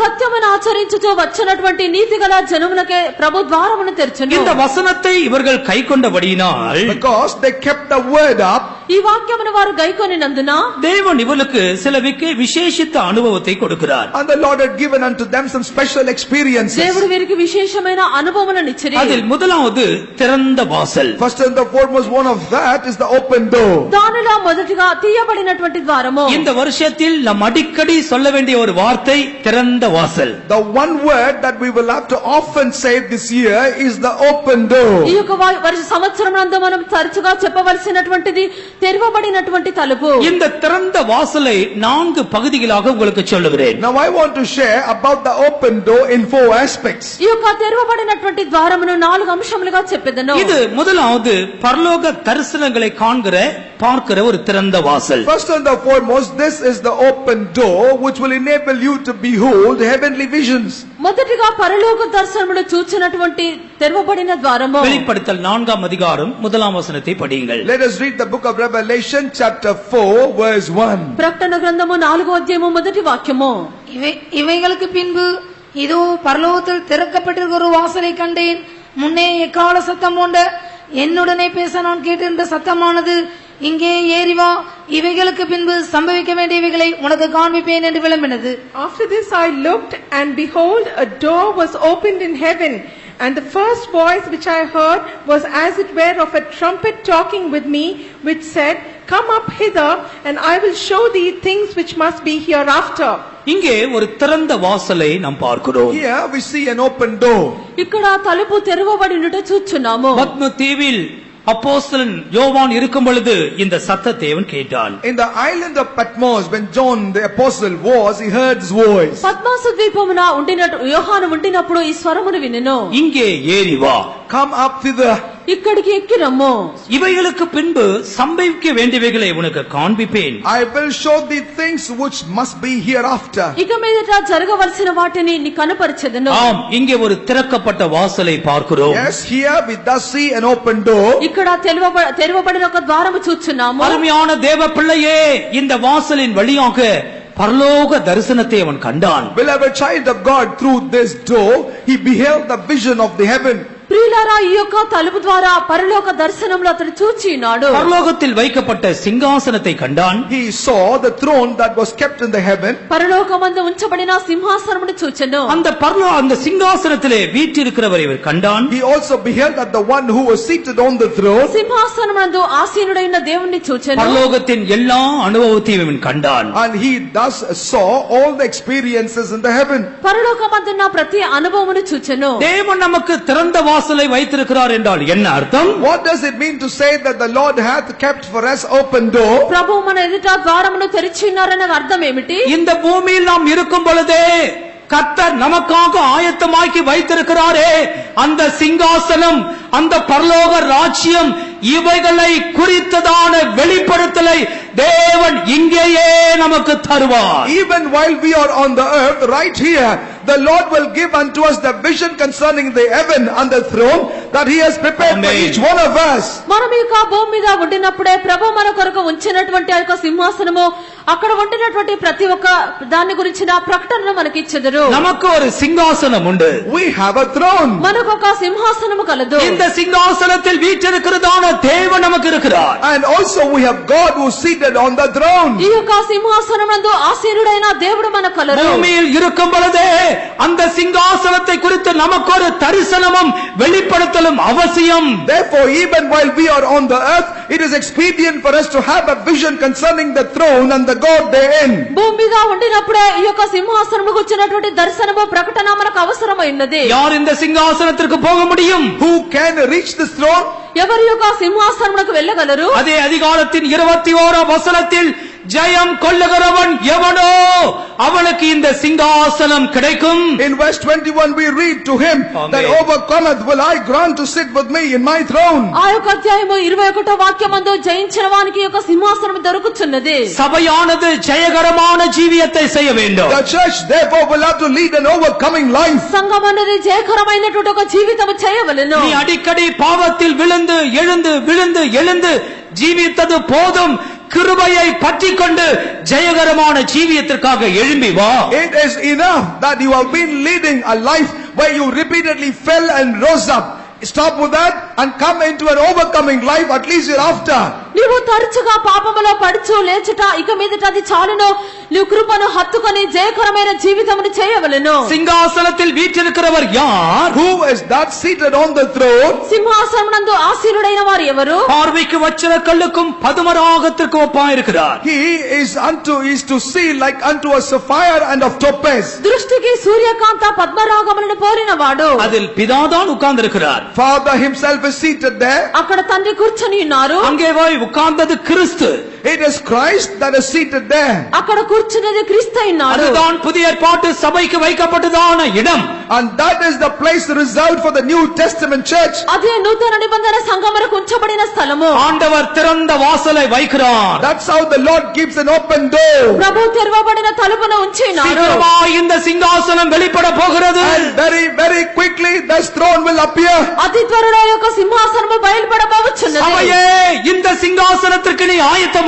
Oh church, are you ready for this throne? సంఘమా యొక్క సింహాసనమునకు నీవు సిద్ధమై ఉన్నావా? பரலோக ராஜ்யம் அறைகூவல் விடுகிறது. Behold, the heavenly kingdom is giving you a clarion call. పరలోకం యొక్క బంగారము మనకు ஜெயம் దొరకబోచున్నది. கொள்ளுகிறவன் எவனோ அவனுக்கு இந்த சிங்காசனத்தை பிதா கொடுக்க The போகிறார். Father is going to grant this throne unto him that overcometh all. జయించిన వారికి ఒక సింహాసనమును ప్రభువు ఇచ్చెదరు. உலகத்தையும் மாம்சத்தையும் பிசாசையும் கிருபையினாலே ஜெயம் கொண்டவர்கள் இந்த சிங்காசனத்துக்கு போவார்கள். Those that by grace has overcome the world, the flesh and the Satan will reach unto this throne. లోకమును శరీరమును అపవాదిని కృపచేత జయించినటువంటి వారికి ఈ యొక్క సింహాసనం ఇవ్వబడుచున్నది. ஆண்டவருக்கு மகிமை உண்டாகட்டும். Glory be to God. ప్రభువుకు మహిమ కలుగును గాక. இந்த திறந்த வாசல் இரண்டாவதாக சுவிசேஷத்தை அறிவிப்பதை காண்பிக்கிறது. Secondly, the open door reveals declaring the gospel. ఈ యొక్క తెరవబడినటువంటి ద్వారము అని చెప్పినప్పుడు సువార్తను ప్రకటించుట ఉన్నది. முதலாம் கொரிந்தியர் 16ஆம் அதிகாரத்துக்கு வரும் பொழுது, As we come to 1 Corinthians chapter 16, మొదటి కొరింథీ 16వ అధ్యాయమునకు వచ్చినప్పుడు 16ஆம் அதிகாரம் 9ஆம் வசனத்தை படியுங்கள். let us read the 9th verse. 16వ అధ్యాయము 9వ వాక్యము. ஏனெனில் இங்கே பெரிதும் அனுகூலமான கதவு எனக்கு திறக்கப்பட்டிருக்கிறது, விரோதம் செய்கிறவர்களும் அநேகர் இருக்கிறார்கள். A great door and effectual is opened unto me, and there are many adversaries. ஆண்டவருக்கு ஸ்தோத்திரம். Praise be to the Lord. ప్రభువుకు స్తోత్రము. இங்கே பரிசுத்த பவுல் என்ன சொல்லுகிறார்? Here what does Saint Paul say? ఇక్కడ పరిశుద్ధ పౌలు ఏమి చెప్పుచున్నారు? எபேசு பட்டணத்தை குறித்து சொல்லுகிறார். He is speaking about the city Ephesus. ఎఫెసీ సంఘ పట్టణమును గురించి చెప్పెను. விக்கிரக வணக்கத்திற்கு பேர் போன ஒரு இடம். And that is a city very popular for idol worship. విగ్రహ ఆరాధనకు మంచి పేరు పొందిన స్థలము. தியானா என்ற தேவதையை தொழுது கொண்டவர்கள். And those are the ones that worshipped our goddess by name called Diana. ధ్యానం చెప్పినటువంటి దేవతను వారు పూజించినారు. இங்கே இவர் சுவிசேஷத்தை பிரசங்கிக்கிறார். Here he went on to preach the good news. ఇక్కడ వారు సువార్తను ప్రకటించిరి. இந்த இடத்துல நாம் என்ன படிக்கிறோம்? What do we read in this place? ఇక్కడ ఏమి చదువుచున్నాము? பெரிதும் அனுகூலமான கதவு திறக்கப்பட்டிருக்கிறது. Here he says a great and an effectual door is open for me. కార్యానుకూలమైన గొప్ప ద్వారము నాకు తెరవబడి ఉన్నది. அருமையான தேவ ஜனமே, Beloved people of God, ప్రియమైన దేవుని జనులారా, திறந்த வாசலை உனக்கு வைக்கிறேன் என்றால் என்ன அர்த்தம்? when the Lord said, behold, I keep an open door before you, what does that mean? తెరవబడిన ద్వారము ఉంచుచున్నాననగా అర్థం ఏమిటి? இந்த வருஷத்தில் சுவிசேஷத்திற்காக ஆண்டவர் வாசலை திறந்து வைத்திருக்கிறார். In this year, the Lord has kept an open door before us for gospel. ఈ యొక్క సంవత్సరమునందు సువార్త నిమిత్తము ప్రభు ద్వారములను తెరిచి ఉంచినారు. இந்த கூட்டத்திற்காக நாங்கள் சாயங்காலம் சில 4-5 பையன்கள் ஒரு சகோதரன் எல்லாம் கொஞ்ச நேரம் அப்படி ஜெபித்துக் கொண்டிருந்தோம். For this meeting in the evening, a few of us gathered together to pray. ఈ యొక్క కూటమి నిమిత్తము సాయంకాలంలో మేము 4-5 సహోదరులను కలిసి ప్రార్థించినాము. ஒரு சகோதரன் சொன்னார், ஒரு குறிப்பிட்ட ஏரியாவுல வேறு தேசத்தில் நடக்கிற ஒரு எழுப்புதலுக்கு காரணம் என்ன தெரியுமா பாஸ்டர்னு கேட்டார். A particular brother shared with me saying, do you know, pastor, as to what is the reason for revival in a particular country? ఒక సహోదరుడు చెప్పినారు, ఒక గుర్తింపబడిన దేశమునందు ఉజ్జీవము కలుగుటకు కారణం ఏమిటో తెలియను అని అడిగిరి. ஒவ்வொரு ஆராதனைக்கு வந்து திரும்பி போகும் பொழுது அவங்களுக்கு 4 tracks கைப்பிரதிகள் கொடுக்கப்படுமாம். Anybody that come to the worship service, when they return, they will be given 4 tracts each. ఆరాధనకు వచ్చి వెళ్ళినప్పుడు ప్రతి ఒక్కరికి 4 కరపత్రములు ఇవ్వబడుచున్నవి. அடுத்த வாரம் வரும்பொழுது 4 புதிய ஆத்மாக்களை கொண்டு வரணும். When they come the following week, they'll have to bring 4 new souls. వచ్చే వారము వచ్చేటప్పుడు 4 కొత్త ఆత్మలు తీసుకొని రావాలి. திறந்த வாசலை வைக்கிறேன். That is how I keep an open door before you. తెరవబడిన ద్వారము మీ ఎదుట ఉంచుచున్నాము. திருவசனம் செல்லும்படியான வாசல். These are the doors through which the word of God will penetrate. వాక్యమును ప్రకటించినటువంటి ద్వారము. இந்த வார்த்தைக்கு ஒரு தேவ மனுஷன் ஒரு விளக்கம் எழுதுகிறார். Unto this word, a man of God gives an explanation. ఈ యొక్క మాటకు ఒక దైవజనుడు వివరించి వ్రాయిచున్నాడు. இந்த சபைக்கு ஆண்டவர் திறந்த வாசலை உண்டாக்கின பொழுது, when the Lord kept an open door for this particular church, ఈ యొక్క సంఘమునకు ప్రభువు తెరవబడిన ద్వారం ఉంచినప్పుడు சுவிசேஷத்தை பிரசங்கிக்கிறவர்கள் எதிர்ப்பில்லாமல் பிரசங்கித்தார்களாம். those that went ahead to preach the gospel preached the good news without any resistance. సువార్తను ప్రకటించేవారు ఎటువంటి ఎదిరింపు లేకుండా ప్రకటించినారు. கேட்கிற இருதயம் கூட ஒரு திறந்த வாசலை போல் இருந்ததா. And also every heart that listened to the gospel was like an open door. వినునటువంటి హృదయములు కూడా తెరవబడిన ద్వారము వలె ఉండెను. ஆண்டவர் நமக்கு ஜீவனும் சுகபலனும் தந்து பலப்படுத்தினால் இந்த திறந்த வாசலை நம்முடைய கண்கள் காணும். If the Lord would give us life and strength, our eyes shall behold this open door as well. ప్రభు మనకు జీవమును ఆరోగ్యమును స్వస్థతను ఇచ్చినట్లయితే ఈ యొక్క తెరవబడిన ద్వారమును మన యొక్క కన్నులు చూచును. அழிந்து போகிறதான கிறிஸ்துவற்ற ஜனங்கள் மேல் நமக்கு ஒரு மனதுருக்கம் உண்டாகட்டும். Upon the people that are perishing as Christians, we shall have a compassion. నశించిపోయినటువంటి జనుల మీద క్రైస్తవుల మీద మనకు దయ కలగవలెను. ஆம், இந்த திறந்த வாசல் அடைபடுவதற்கு முன்பாக கர்த்தரின் சபையே சுவிசேஷத்தின் வேலையை செய்யுங்கள். Yes, even before this open door is shut.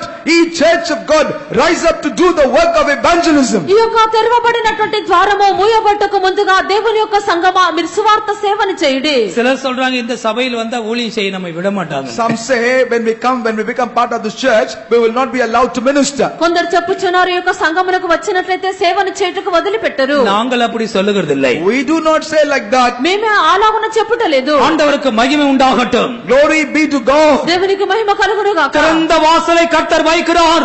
நல்ல ஆத்தும அறுவடையை செய்வோமாக. The Lord keeps an open door before us. Let us all do a grand harvest of souls. ప్రభువు తెరవబడిన ద్వారము మరి ఎదుట ఉంచినారో మనం అనేకమైన ఆత్మలను కోసెదము. தேவ பிள்ளையே நமக்குள்ளே ஒரு வைராக்கியம் ஏற்பட்டால் திரள் கூட்ட ஜனங்களை கர்த்தர் நம்முடைய கைகளிலே தருவார். Beloved child of God, if we have a zeal concerning that, the Lord then will hand over multitudes in our hands. దేవుని యొక్క జల్లారామలో ఆసక్తి కలిగినట్లయితే విస్తారమైన జల్లను మన చేతికి అప్పగించెదరు. நமக்கு ஒரு ஆத்தும பாரம் உண்டாகட்டும். But we need to have burden for soul. మనకు ఆత్మలకు వచ్చిన భారము కలుగును. நரகத்தை நோக்கி போகிற கோடிக்கணக்கான ஜனங்களின் அந்த கூக்குரலை நம்முடைய காதுகள் கேட்கட்டும். Let our ears hearken unto the cry of the millions that walk hastily towards the hell. నరక వైపు వెళ్ళినటువంటి విస్తారమైన జనుల యొక్క శబ్దము వారి యొక్క స్వరము వల్ల వినిపించవలెను. சுவிசேஷத்திற்காக அனுகூலமான கதவுகளை கர்த்தர் இந்த வருஷத்திலே திறக்கிறார். This year the Lord does open up effectual doors unto gospel. సువార్త నిమిత్తము అనుకూలమైన ద్వారములను ప్రభు ఈ సంవత్సరమందు తెరిచెదరు.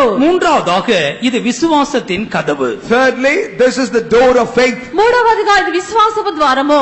அப்போஸ்தலர் 14ஆம் அதிகாரத்துக்கு வரும் பொழுது As we come to Acts of the Apostles chapter 14, అపొస్తలుల కార్యములు 14వ అధ్యాయములకు వచ్చినప్పుడు கடைசி வசனங்களிலே விசுவாசத்தின் கதவை குறித்து பார்க்கிறோம். in the last few verses we read about the door of faith. చివరి వాక్యములందు విశ్వాసం యొక్క ద్వారముల గురించి చదువుచున్నాము. 14ஆம் அதிகாரம் 27ஆம் வசனம். Chapter 14 verse 27. 14వ అధ్యాయం 27వ వాక్యము. அவர்கள் அங்கே சேர்ந்த பொழுது சபையை கூடி வரச் செய்து தேவன் தங்களை கொண்டு செய்தவைகளையும் அவர் பிரஜாதிகளுக்கு விசுவாசத்தின் கதவை திறந்ததையும் அறிவித்து அங்கே சீஷருடனே கூட அநேக நாள் சஞ்சரித்தார்கள். When they were come and had gathered the church together, they rehearsed all that God had done with them and how he had opened the door of faith unto the Gentiles. இந்த வசனத்தில் விசுவாசத்தின் கதவை குறித்து பார்க்கிறோம். Here we read about the door of faith. ఈ యొక్క వాక్యమునందు విశ్వాసపు ద్వారముల గురించి చదువుచున్నాము. இந்த சம்பவம் லிஸ்திராவிலே நடந்த ஒரு சம்பவத்தை இந்த அதிகாரம் சொல்லுகிறது. And in this chapter we read about what happened in the city of Lystra. ఈ యొక్క సంభవము లూస్త్రా అనే పట్టణంలో జరిగి ఉన్నది. பவுலும் பர்னபாவும் அங்கே பிரசங்கிக்க ஆரம்பித்தார்கள். Paul and Barnabas began to preach in that city. పౌలు బర్నబాయు అక్కడ ప్రసంగించినారు. தன் தாயின் வயிற்றில் பிறந்த முதல் சப்பானியா இருந்த ஒரு மனுஷனை நாம் பார்க்கிறோம். And there was one who was born palsy, sick of lame since his birth. పుట్టినది మొదలుకొని కుంటివాడు ఉండిన ఒక వ్యక్తిని చూచున్నాము. அவன் ஒருபோது நடக்க முடியாதவன், அவன் கால்கள் வழங்க முடியாதவனாக இருந்தான். He could not walk ever because he was of a withered limbs. అతడు కుంటివాడు ఎన్నడూ కూడా నడవలేక కూర్చుండి ఉండివాడు. பவுல் பேசுகிறதை உற்று கேட்டுக்கொண்டே இருந்தான். But he intently listened to the message of Paul. పౌలు మాట్లాడుచున్నది అతడు మిక్కిలి జాగ్రత్తగా వినెను. 9ஆம் வசனத்தில் அவனுக்கு ரட்சிப்புக்கேற்ற ஒரு விசுவாசம் உண்டானதாக பார்க்கிறோம். And in verse 9 we read that he had faith to be healed. 9వ వాక్యమందు అతనికి రక్షణ పొందుటకు విశ్వాసం ఉండినట్లుగా చూచున్నాము. எனவே பவுல் அந்த மனுஷனை பார்த்து என்ன சொல்லுகிறார்? And that is the reason why looking unto that man, what did Saint Paul say? పౌలు అతన్ని చూచి ఏమి చెప్పెను? நீ எழுந்து காலூன்றி நிமிர்ந்து நில். Arise up, stand up by your feet. నీ పాదములు మోపి సరిగా నిలువుము. அவன் உடனே குதித்து எழுந்து நடந்தான். And immediately he leaped up and walked. వెంటనే అతడు గంతులు వేసి నడవసాగెను. இது தேவன் விசுவாசத்தின் கதவை திறந்ததாக நாம் பார்க்கிறோம். And this is how we note that the Lord had kept the door of faith open. ఇక్కడ ప్రభు విశ్వాసపు ద్వారము తెరిచినట్లుగా చూచున్నాము. திறந்த வாசலை உனக்கு முன்பாக வைக்கிறேன். Behold, before you I keep an open door. తెరవబడిన ద్వారమును నీ ఎదుట ఉంచుచున్నాను. இந்த வசனத்தின் அர்த்தம் என்ன? What is the interpretation of this verse? ఈ వాక్యం యొక్క అర్థం ఏమిటి?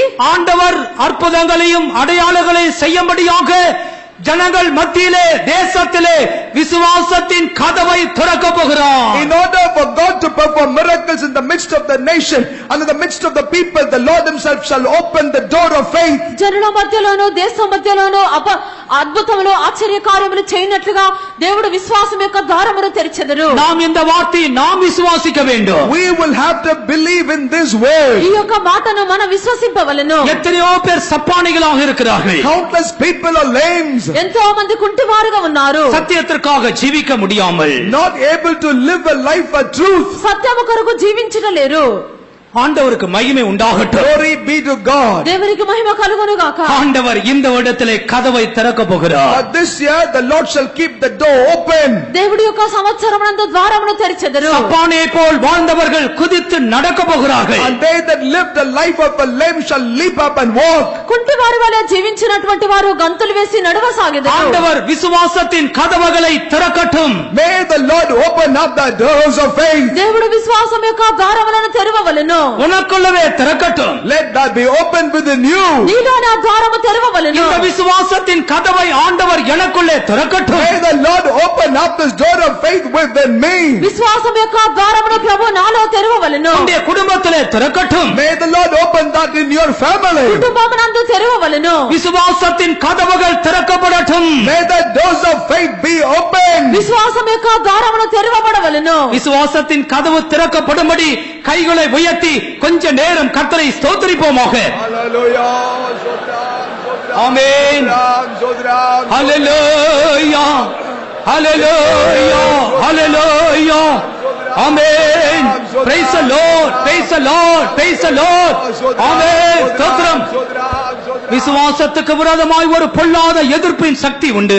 There is a power of resistance against faith. విశ్వాసమునకు విరోధముగా ఒక దురాత్మ కలదు. அதான் அவிசுவாசம். And that is disbelief. అది అవిశ్వాసమైనది. அதுதான் சாத்தான். And that is Satan. అది సాతానైనది. தேவ பிள்ளையே, இந்த அதிகாலையில் அந்த சாத்தான் முறியடிக்கப்படட்டும். Oh child of God, may that Satan be defeated this morning. దేవుని యొక్క బిడ్డ యొక్క ఉదయ కాలంలో యొక్క సాతాను అపజయం పొందవలెను. தேவன் திறந்த வாசலை வைத்திருக்கிறார். The Lord hath kept an open Amen. door for us. తెరిచిన ద్వారమును ఉంచి ఉన్నారు. ஜனங்கள் சத்தியத்தை விசுவாசிப்பார்கள். And the people shall believe in the truth. జనులు సత్యమును విశ్వసించెదరు. வேதத்தின் வசனத்தை விசுவாசிப்பார்கள். And the people shall believe in the words of the Bible. దేవుని యొక్క వాక్యములను వారు విశ్వసించెదరు. அநேகுடைய ஜீவியங்கள் புதுப்பிக்கப்படும். Lives of many shall be renewed. అనేకుల యొక్క జీవితము నూతనపరచబడును. அநேகர் சத்தியத்திற்காக நடப்பார்கள். And many shall walk in the truth. అనేకులు సత్యము నిమిత్తము నడిచెదరు. விசுவாசத்தின் வாசலை நம்முடைய ஆண்டவர் திறக்கிறார். That's how the Lord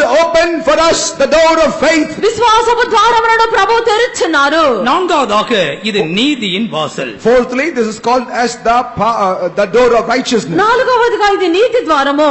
118ஆம் சங்கீதத்துக்கு வரும் பொழுது, As we come to Psalm 118, 118వ కీర్తనకు వచ్చినప్పుడు 19ஆம் 20ஆம் வசனங்கள், verses 19 and 20. 19-20 వాక్యములు. நீதியின் வாசல்களை திறவுங்கள், நான் அவைகளுக்குள் பிரவேசித்து கர்த்தரை துதிப்பேன். கர்த்தரின் வாசல் இதுவே, நீதிமான்கள் இதற்குள் பிரவேசிப்பார்கள். Open to me the gates of righteousness. I will go into them and I will praise the Lord. This gate of the Lord into which the righteous shall enter. இது நீதியின் வாசல் என்று படிக்கிறோம். This is called as the door of righteous. ఇవి నీతి గుమ్మములై ఉన్నవి. இதுல நீதிமான்கள் தான் பிரவேசிக்க முடியும். Only the righteous shall be able to enter into it. దీనిలో నీతిమంతులు మాత్రమే ప్రవేశింపగలరు. இதற்குள் பிரவேசித்து அவர்கள் என்ன செய்கிறார்கள்? After entering into it, what do they do? దీనిలో ప్రవేశించి వారు ఏమి చేయుచున్నారు? அவர்கள் கர்த்தரை துதிக்கிறார்கள். And they praise the Lord. వారు యెహోవాను స్తుతించున్నారు.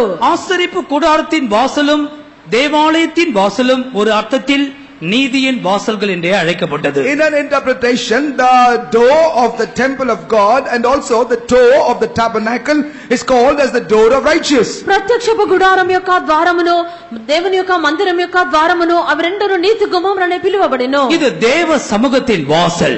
This is the door of the presence of God. ఇది దేవుని సన్నిధానము యొక్క ద్వారమైనది. அருமையான தேவ பிள்ளையே, திறந்த வாசலை கர்த்தர் வைக்கிறார். Beloved child of God, behold, the Lord keeps an open door. ప్రియమైన దేవుని యొక్క బిడ్డ తెరవబడిన ద్వారమును ఎదుట ఉంచుచున్నారు. ஜனங்கள் ஆராதிக்க திரள் திரளாய் வரட்டும். And the people shall come in multitudes to worship the Lord. జనులు దేవుని ఆరాధించుటకు విస్తారముగా రావలెను. அதுதான் நீதியின் வாசல். And that is the door of righteousness. అది నీతి గుమ్మమైనది. நீதிமான்கள் இதற்குள் பிரவேசிப்பார்கள். The righteous shall enter through it. నీతిమంతులు దీనిలో ప్రవేశించదురు. இதற்குள் பிரவேசித்து என்ன செய்ய வேண்டும்? After entering therein, what must one do?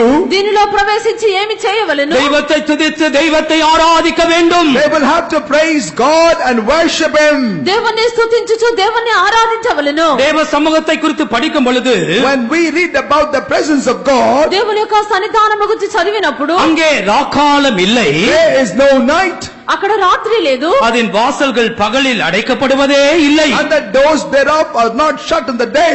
దాని యొక్క ద్వారములు పగటి సమయమందు మూయబడవు. ஆம், கர்த்தர் நீதியின் வாசலை திறக்கிறார். Yes, that's how the Lord opened up the door of righteousness. ప్రభువు నీతి ద్వారములను తెరుచున్నారు. இந்த வருஷத்திலே கர்த்தரை ஆராதித்து ஆண்டவரை துதிக்கும்படியாய் வாசல்கள் உனக்கு திறந்திருக்கிறது. This year the doors are open before you, so that throughout this year you would be able to come to the presence of God and worship and praise Him. ఈ యొక్క సంవత్సరమందు దేవుని యొక్క సన్నిధానమునకు వచ్చి నీవు స్తుతించి ఆరాధించుటకు ద్వారములు తెరవబడి ఉన్నవి. தெய்வத்தை ஆராதிக்க நீ வெட்கப்பட வேண்டாம். Therefore never fight shy to worship దేవుని God. ఆరాధించుటకు సిగ్గుపడకూడదు. தெய்வத்தை துதிக்க நீ வெட்கப்பட வேண்டாம். In order to praise the Lord, never feel ashamed. దేవుని స్తుతించుటకు సిగ్గుపడకూడదు. ஆண்டவர் திறந்த வாசலை வைக்கிறார். The Lord hath kept an open door before us. దేవుడు తెరవబడిన ద్వారం ఉంచి ఉన్నారు. நீதிமான்கள் அதற்குள் பிரவேசித்து ஆண்டவரை துதிப்பார்கள். The righteous shall enter into it and praise God. నీతిమంతులు దానిలో ప్రవేశించి దేవుని స్తుతించెదరు. தெய்வத்துக்கு ஸ்தோத்திரம். Praise the Lord. దేవునికి స్తోత్రము. 9ஆம் வசனத்தை படிக்கும் பொழுது As we read the 9th verse, 9వ వాక్యం చదివినప్పుడు அங்கே தேவன் ஒரு கூட்ட ஜனத்தை தருவதாக சொல்லுகிறார். here the Lord is saying that He will give one group of people. దేవుడు ఒక గుంపు వారిని ఇచ్చేదనని చెప్పుచున్నారు. வாசிங்கள். இதோ யூதரல்லாதிருந்தும் தங்களை யூதர் என்று பொய் சொல்லுகிறவர்களாகிய சாத்தானுடைய கூட்டத்தாரில் சிலரை உனக்கு கொடுப்பேன். இதோ அவர்கள் உன் பாதங்களுக்கு முன்பாக வந்து பணிந்து நான் உண்மையில் அன்பாயிருக்கிறதை அறிந்து கொள்ளும்படி செய்வேன். Behold, I will make them of the synagogue of Satan, which say they are Jews and are not, but do lie. Behold, I will make them to come and worship before thy feet, and to know that I have loved thee. ஆண்டவருக்கு மகிமை உண்டாகட்டும். Glory be to God. ప్రభుకు మహిమ కలుగును గాక. யூதர் அல்லாத யூதர்களை கர்த்தர் இவர்களுக்கு கொடுக்கிறார். And the Lord giveth unto them a group of people who are not Jews. యూదులు కానటువంటి యూదులను ప్రభువు ఇచ్చుచున్నారు. இவர்கள் பொய் சொல்லுகிறார்கள். And they lie. వీరు అబద్ధమాడుచున్నారు. இவர்கள் சாத்தானின் கூட்டத்தார். And they are the synagogue of Satan. వీరు సాతాను సమాజపు వారు. இவர்கள் மனம் திரும்பாத மனுஷர்கள். And these are people that repented not. వీరు మారు మనసు పొందని వారు. அதே சமயத்தில் கிறிஸ்தவர்களை போல வாழ்கிறவர்கள். At the same time they do live like Christians. అదే సమయమందు క్రైస్తవుల వలె జీవించువారు. கர்த்தருடைய சபையே, ஆண்டவர் நம்முடைய மத்தியில் இருப்பார் என்றால், O church of God, if it is true that the Lord is amidst us, దేవుని యొక్క సంఘమా ప్రభువు మన మధ్యలో ఉండిన அநேக பெயர் கிறிஸ்தவர்களை கர்த்தர் இந்த வருடத்திலே நமக்கு தருவார். unto us the Lord shall give many nominal Christians to us. అనేక మంది నామకార్థపు క్రైస్తవులను ప్రభువు మనకిచ్చెదరు. சாத்தானின் கூட்டத்தாரை அநேகரை கர்த்தர் தருவார். Many from the synagogue of Satan the Lord shall give to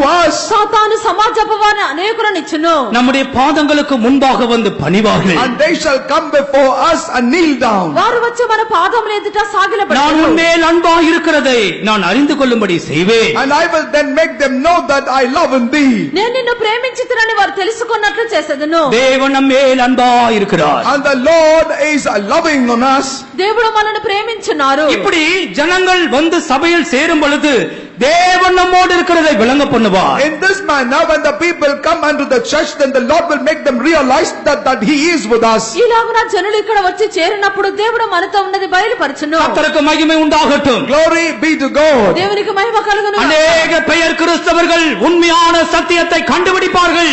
Numerous nominal Christians shall find the truth. అనేక మంది నామకార్థపు క్రైస్తవులు నిజమైన సత్యమును తెలుసుకొందురు. நித்திய ஜீவனுக்காக நியமிக்கப்பட்டவர்கள் வந்து சேர்வார்கள். And they that have been preordained for life everlasting shall come and join with us. నిత్య జీవము కొరకు నియమింపబడిన వారు వచ్చి చేరుదురు. 10ஆம் வசனத்தில் மற்றொரு வாக்குத்தத்தமாக அவர்களுக்கு கொடுக்கிறார். In verse 10 the Lord give another promise. 10వ వాక్యమందు మరో వాగ్దానం ఇచ్చుచున్నారు. வாசிங்க. என் பொறுமையை குறித்து சொல்லிய வசனத்தை நீ காத்து கொண்டபடியினால் பூமியில் குடியிருக்கிறவர்களை சோதிக்கும்படியாக பூச்சக்கரத்தின் மேலெங்கும் வரப்போகிற சோதனை காலத்திற்கு தப்பும்படி நானும் உன்னை காப்பேன்.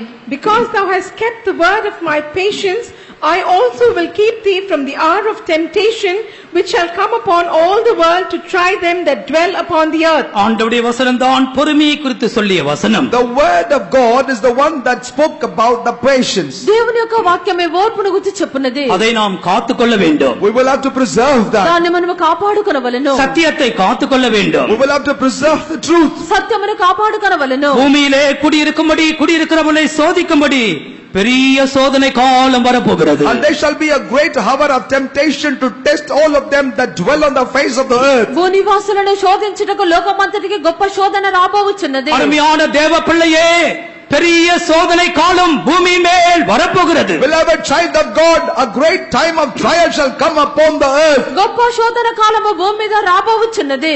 இந்த சோதனை காலத்திற்கு நாம் தப்ப வேண்டுமானால், If we will have to escape this time of trial, ఈ యొక్క శోధన కాలమున మనం తప్పించబడే தேவனுடைய வசனத்தை நாம் காத்துக்கொள்ள வேண்டும். we will have to preserve the word of God. దేవుని యొక్క వాక్యమును గైకొనవలెను. கர்த்தர் தன் ஜனங்களை பாதுகாப்பார். And the Lord himself shall preserve his people. దేవుడు తన యొక్క జనులను కాపాడును. வருகிற சோதனை காலத்திற்கு கர்த்தருடைய சபையை பாதுகாப்பார். The Lord himself shall preserve his church from the time of temptation. రాబోవు శోధన కాలములో దేవుని యొక్క సంఘము కాపాడబడును. இயேசு கிறிஸ்துவின் வருகைக்கு முன்பும் வருகைக்கு பின்பும் சோதனை காலங்கள் உண்டு. There will be an hour of temptation before the coming and after the coming of Lord Jesus. యేసుక్రీస్తు యొక్క రాకడకు ముందును తరువాతను శోధన కాలము కలదు. கர்த்தருடைய சபையே, சோதனை கண்டு நாம் பயப்பட வேண்டாம். But oh, ye the church of God, be ye not afraid looking at the trials. దేవుని యొక్క సంఘమా శోధనని చూచి మనం భయపడకూడదు. பயங்கரமான காலம் இனி சம்பவிக்கும். Terrible times are yet to occur. భయంకరమైన కాలము సంభవించును. விசுவாசத்தின் சோதனைகள் உண்டாகும். There shall be trials of faith.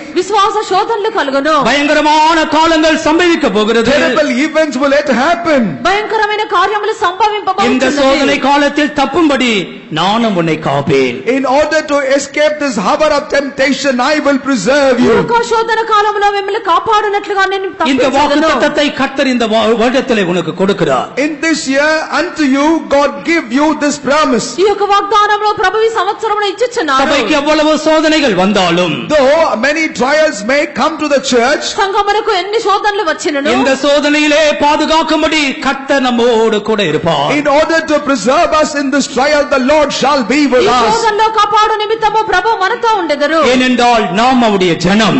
Because we are his people. ఎందుకనగా మనం ఆయన జనులము. அவர் நம்முடைய பட்சத்தில் இருப்பார். If he will be on our side. ఆయన మన పక్షమున ఉండెదరు. எனவேதான் அவர் என்ன சொல்லுகிறார்? And that is the reason why, what else does the Lord కావున ఆయన say? ఏమి చెప్పుచున్నాడు? இதோ நான் சீக்கிரமாய் வருகிறேன். Behold, I come quickly. ఇదిగో నేను త్వరగా వచ్చుచున్నాను. ஒருவனும் உன் கிரீடத்தை எடுத்துக்கொள்ளாதபடி உனக்குள்ளதை பற்றிக் கொண்டிரு. But hold fast unto you that's been given, so that no one take up your crown. ఎవడనూ నీ కిరీటమును అపహరింపకుండునట్లు నీ కలిగిన దాన్ని గట్టిగా పట్టుకొనుము. அவர் சீக்கிரமாய் வருவார். He comes very quickly. ఆయన త్వరగా వచ్చెదరు. அவர் நமக்கு கிரீடங்களை தந்திருக்கிறார். And he has given us the crowns. ఆయన మన కిరీటములు ఇచ్చి ఉన్నారు. மரண பரியந்த உண்மையாயிருந்தால் உனக்கு ஜீவ கிரீடம் உண்டு. If we are faithful to the very end of the death, then we shall have the crown of life. మరణం వరకు నమ్మకముగా ఉండినట్లయితే జీవ కిరీటం ఉన్నది. அவருடைய வருகைக்கு ஆவலாய் காத்திருக்கிறவர்களுக்கு நீதியின் கிரீடத்தை கொடுக்கிறார். Unto everyone that are ardently waiting for his appearance, the Lord give them the crown of righteousness. రాకడ కొరకు ఆకాంక్షతో కనిపెట్టే వారికి నీతి కిరీటం ఉన్నది. அவருடைய மந்தைய உண்மையாய் மேய்க்கிறவர்களுக்கு மகிமையின் கிரீடம் உண்டு. Unto them that faithfully take care of the flock, they have the crown of glory. మందను నమ్మకముగా మేపునటువంటి వారికి మహిమగల కిరీటము కలదు. எனவேதான்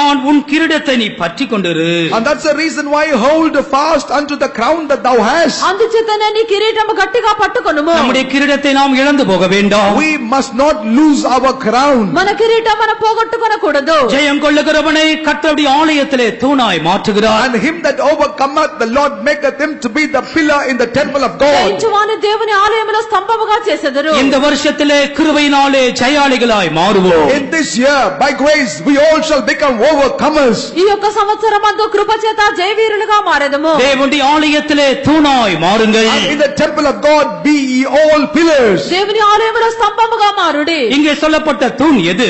What is the pillar meant here? ఇక్కడ చెప్పబడిన స్తంభము ఏమైంది? பிதாவோடும் குமாரனோடும் ஐக்கியமாய் இருக்கிற அனுபவம். And that is an experience to be in fellowship with the Father and of the Son. తండ్రితోను కుమారునితోను సహవాసము కలిగి ఉండుట. ஊழியத்தின் பாரங்களை உத்தரவாதங்களை சுமப்பது. And to bear bear the burden and the responsibilities of the ministry. సేవ యొక్క భారములు బాధ్యతలు వహించుట.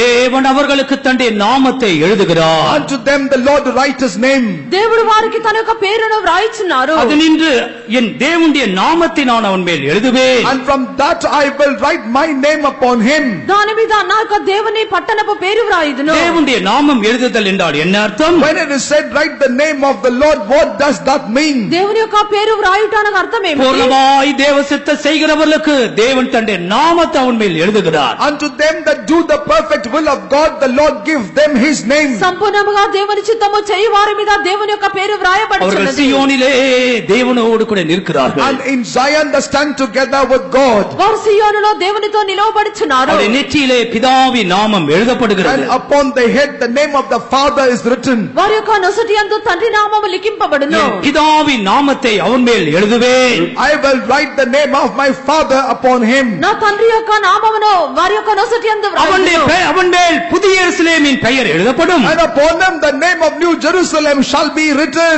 వారి మీద నూతన యెరూషలేము యొక్క పేరు அதன் లిఖింపబడును. அர்த்தம் என்ன?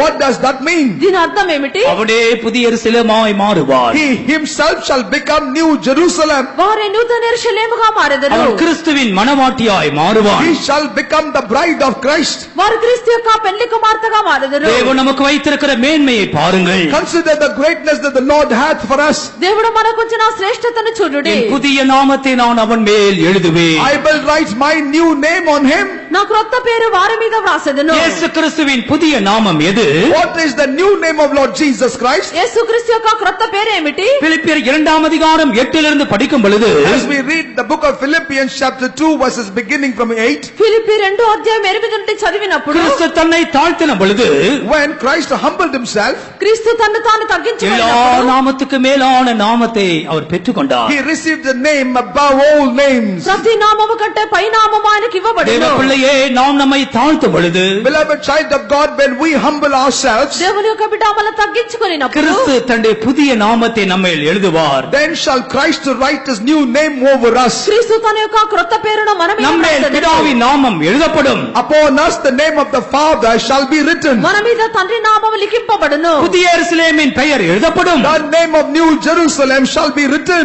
నూతన యెరూషలేము యొక్క పేరు వ్రాయబడును. ஆண்டவராகிய இயேசுவின் நாமம் நம்மேல் எழுதப்படும். The name of Lord Jesus shall also be written on us. ప్రభువైన యేసుక్రీస్తు యొక్క నామము వ్రాయబడును. ஏன் இந்த பெயர்களை ஆண்டவர் எழுதுகிறார்? Why does the Lord write these names on us? ఎందుకు ఈ యొక్క పేర్లను ప్రభు நாம் వ్రాయిచున్నాడు? முழுவதுமாய் ஆண்டவருக்கே சொந்தமானவர்களாய் மாறுவோம். In order that we shall be entirely of God. మన పూర్తిగా ప్రభుకే సొంతమైన వారిగా మారెదము. இம்மட்டமாய் நீ யாருக்காக வாழ்ந்தாயோ, So long as to for whom you have lived, ఇంతవరకు ఎవరి కొరకు இதோ జీవించారో இந்த அதிகாலை வேளையிலே இந்த 3 பெயர்களை உன்மேல் எழுதுகிறார். behold, on this very morning hours of this day, the Lord write these names on you. ఈ యొక్క ఉదయ కాలమున 3 పేర్లు నీ మీద వ్రాయిచున్నాడు. பிதாவின் பெயர் உன்மேல் The எழுதப்படுகிறது. name of the Father is written on you. తండ్రి నామము నీ మీద వ్రాయబడుచున్నది. புதிய எருசலேமின் பெயர் உன்மேல் The எழுதப்படுகிறது. name of New Jerusalem is written on you. నూతన యెరూషలేము పేరు వ్రాయబడుచున్నది. கிறிஸ்துவின் பெயர் உன்மேல் எழுதப்படுகிறது. And also the name of Christ is written on you.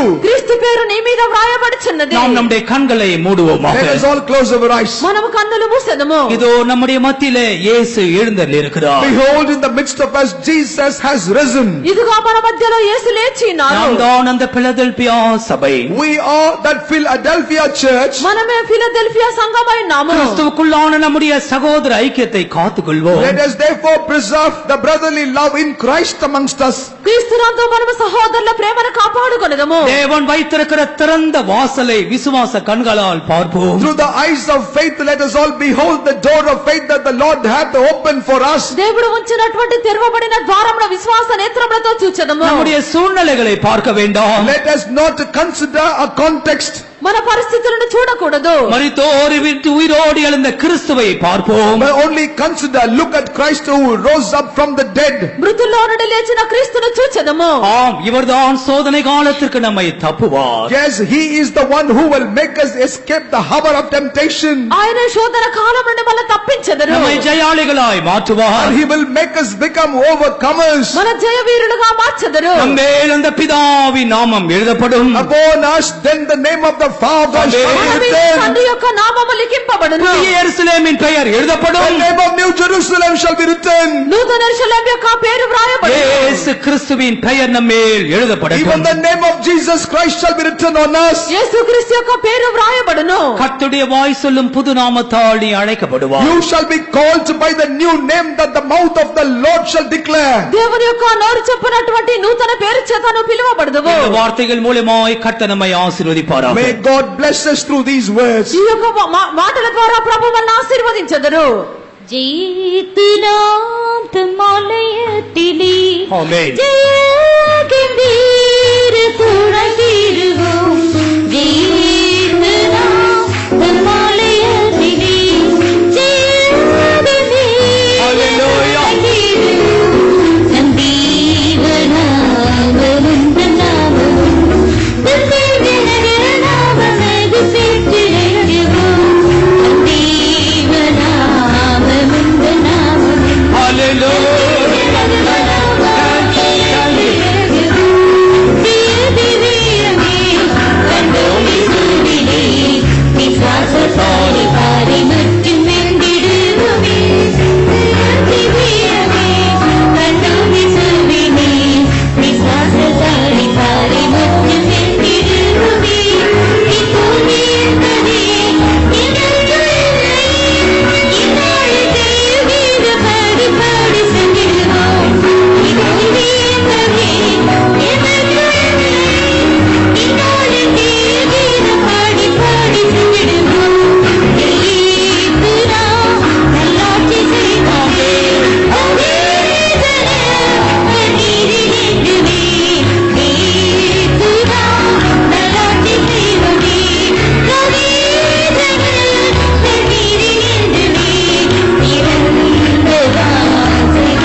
அவருடைய கையிலே தாவீதின் திறவுகோல் உண்டு. Yes, in his hands he has the key of David.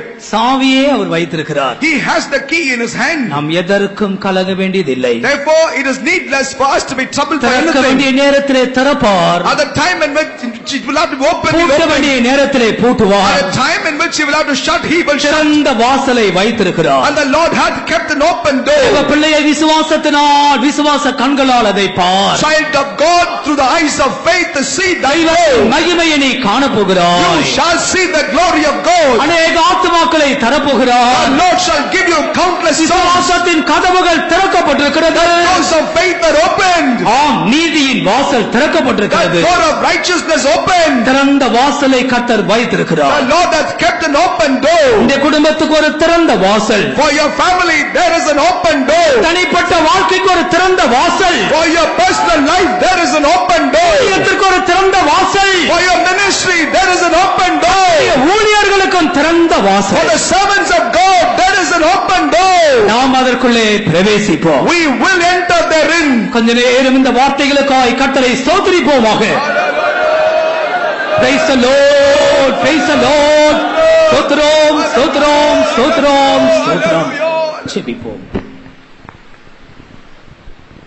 அன்பான பிதாவே, நல்ல ஆசீர்வதிக்கப்பட்ட புதிய ஆண்டிற்காக நாங்கள் நன்றியோடு துதிக்கிறோம். கர்த்தாவே, சென்ற வருடமெல்லாம் கர்த்தர் எங்களுக்கு நல்ல தேவனாக எங்களோடு கூட இருந்து வழி நடத்தினீர். கர்த்தாவே, இந்த புதிய ஆண்டை கிருபையாக நீர் எங்களுக்கு தந்தபடியினால நன்றியோடு துதிக்கிறோம்.